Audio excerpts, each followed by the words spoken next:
परम पवित्र पावन श्रावण मास के उपलक्ष्य में एमबीसी के सभी दर्शकों को आचार्य अजय कुमार मिश्रा का प्रणाम। हम सभी श्रावण मास के महीने में अपने जीवन के बहुमूल्य पल भगवान शिव जी के चरणों में पूजन वंदना के माध्यम से व्यतीत कर रहे हैं। श्रावण जो महीना है यह श्रवण शब्द से बना है। श्रवण का अर्थ होता है सुनना। भगवान की कथाओं को सुनने से भी मनुष्य की सद्गति होती है, ऐसा श्रीमद् भागवत महापुराण के परीक्षित जी के स्वभाव को और उनके तत्वों को देख करके पता चलता है। तो इसी शुभ अवसर पर भक्तों के मन में भगवान के प्रति प्रेम बढ़ाने के लिए ऋषि श्रेष्ठ अगस्त्य जी की एक छोटी सी कथा मैं आप लोगों को श्रवण कराता हूँ। श्रावण के महीने में अगस्त्य ऋषि का एक बड़ा ही प्रिय नियम था कि वह श्रावण के हर दिन, हर महीने के हर दिन वह 125,000 सवा लाख 125,000 शिवलिंग डेली बनाते थे और उसको बना करके पूजा करते थे और पूजन करके उसको श्री नर्मदा जी की नदी में छोड़ दिया करते थे। लेकिन स्वभावतः या आने वाली लीलाओं के लिए उन्होंने कभी उन शिवलिंगों का विसर्जन नहीं किया। विसर्जन मंत्रों से जो हम लोग अपनी क्रियाओं में करते हैं, तो जब विसर्जन नहीं हुआ तो वह शिवलिंग नर्मदा नदी में पड़ा रहा। इसी बीच कथा आगे बढ़ते बढ़ते कहते हैं एक बार माँ नर्मदा के मन में यह भाव जागा कि गंगा की तरह मेरा भी इस संसार में भगवान शिव से निर्मल नाता जुड़ जाए, मैं भी उनकी प्रिया बन जाऊं।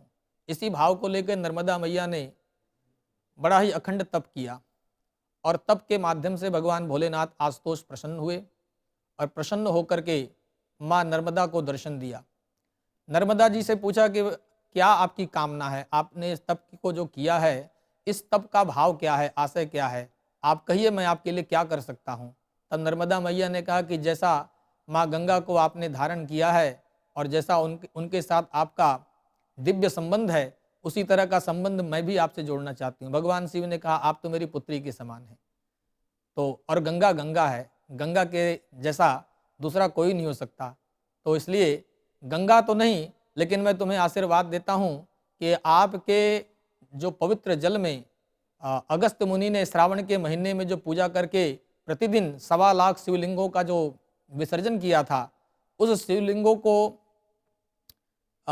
मंत्रों से विसर्जन नहीं किया गया था, तो आज भी वह शिवलिंग उसी प्रकार हैं।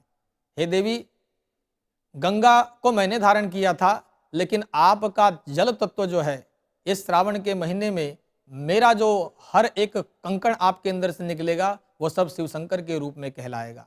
तो उस श्रावण के महीने में ही किया गया जो अगस्त्य मुनि का तप था और उसके द्वारा जो शिवलिंग प्रवाहित हुआ था, हे भक्तों, वही आने वाले समय में फिर नर्मदेश्वर शिवलिंग के प्रसिद्ध हुआ और यह शिवलिंग धीरे धीरे अपनी आकृति बढ़ाता रहता है।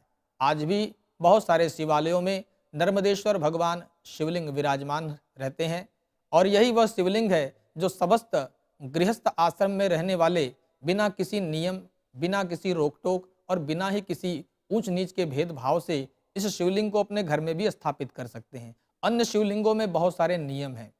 तो श्रावण के महीने में भगवान आशुतोष सदाशिव के नर्मदेश्वर शिवलिंग की अर्चना करना अपने आप में दिव्यता का प्रतीक है और मनुष्य को सद्गति देने वाला है।